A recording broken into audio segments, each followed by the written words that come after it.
mērķis ir pēc šīs vizītes kopā ar iekšlietu un arī aizsardzības ministrijām, jo šeit ir arī nepieciešama cieša sadarbības starp ministrijām.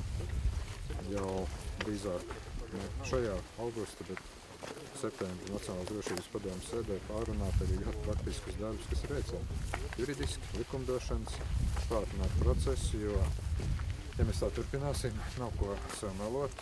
Austrumu robežas izbūve nenotiks tuvākā laikā, vienkārši tāpēc, ka... Tā, mums ir šis plāns?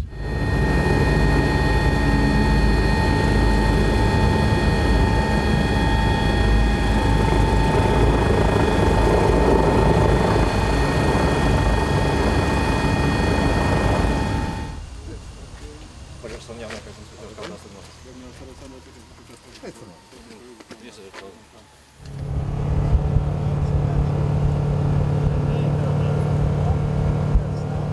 Šeit ir, protams, tā ir patreiz visdrošākais posms, jo te ir aprīkots ar nepārtrauktu video un starp šiem torņiem iet optiskais kabels, kurš ir arī kā sensors.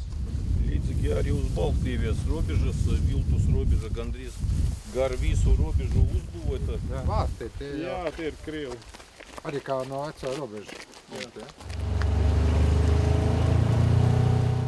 Ja mēs runājam par kādām bruņotām provokācijām, kur ir nopietnāk ieroči vai sprākstēls piesaistīts, tad šeit mēs runājam. Mēs esam arī diezgan daudz runājuši gan ar aizsardzības ministri, gan iekšlietu ministru, gan attiecīgi bruņoto spēku un robežsardzes vadību par to savstarpējo sadarbību, kā reaģēt uz šīm provokācijām. Ir noteikts rīcības algoritms, bet žoks kā tāds, nemānīsim sevi pret visa veida iebrukumiem gan nepasargā. Viņš pasargā pret noteikta līmeņa riskiem, bet ne pret visiem. Tāpēc